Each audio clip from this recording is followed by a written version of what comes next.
Saudi সরকারের আমন্ত্রণে এবছর পাসপোর্ট টু দ্য ওয়ার্ল্ড শিরোনামের অনুষ্ঠানে পারফর্ম করেছেন ব্যান্ড তারকা জেমস। গত 2 মে দাম্মামের আল খোবার আল ইসকান পার্কে গান শোনান তিনি। দাম্মামের পর একই অনুষ্ঠানে এবার জেদ্দা পর্বেও গাইবেন জনপ্রিয় এই গায়ক। আগামী 9 মে জেদ্দায় গাইবেন তিনি। জেদ্দায় অনুষ্ঠিত কনসার্টের আমন্ত্রণ জানিয়ে জেমসের ফেসবুক পেজে এক পোস্ট করা হয়েছে, যেখানে লেখা হয়েছে, প্রিয় সৌদি আরব প্রবাসী ভাই ও বোনেরা, দেখা হবে জেদ্দাতে 9 মে।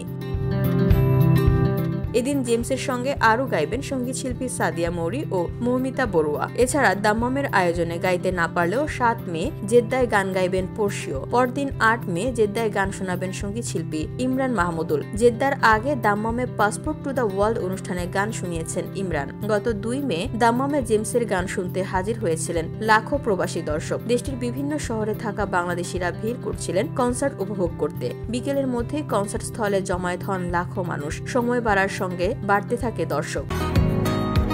বসুন্ধরা, উত্তরা, বনশ্রী, কুড়িল ও বাড্ডা সহ রাজধানীর বিভিন্ন স্থানে অভিজাত ও অত্যাধুনিক মানের ফ্ল্যাট কেনার এক নির্ভরযোগ্য প্রতিষ্ঠান প্লেজেন্ট প্রপার্টিজ লিমিটেড। তাই আপনার স্বপ্নের আবাসনের জন্য আজই যোগাযোগ করুন। Pleasant properties limited, where destiny matches eventually.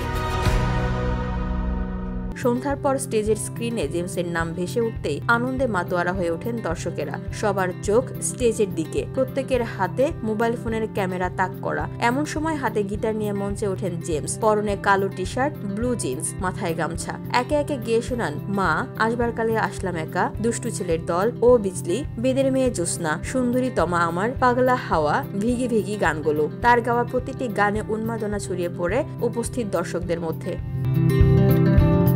অনুষ্ঠানে জেমসের পারফরমেন্সের ভিডিও ছড়িয়ে পড়েছে সোশ্যাল মিডিয়ায়। ভিশন 2030 পরিকল্পনায় বিশ্বের বিভিন্ন দেশের ভাষা ও সংস্কৃতিকে একত্র করার চেষ্টা করছে সৌদি আরব। এর আওতায় 2019 সাল থেকে রিয়াদ সিজনের আয়োজন করছে দেশটির মিনিস্ট্রি অফ মিডিয়া। বিনোদন, সংস্কৃতি, খেলা সহ নানা আয়োজনে অংশ নিতে প্রতি বছর বিশ্বের বিভিন্ন দেশ থেকে বিনোদন প্রেমীরা জড়ো হন রিয়াদে। এই ধারাবাহিকতায় চলতি বছর থেকে পাসপোর্ট টু দ্য ওয়ার্ল্ড শিরোনামে নতুন এ আয়োজন শুরু করেছে সৌদি সরকার।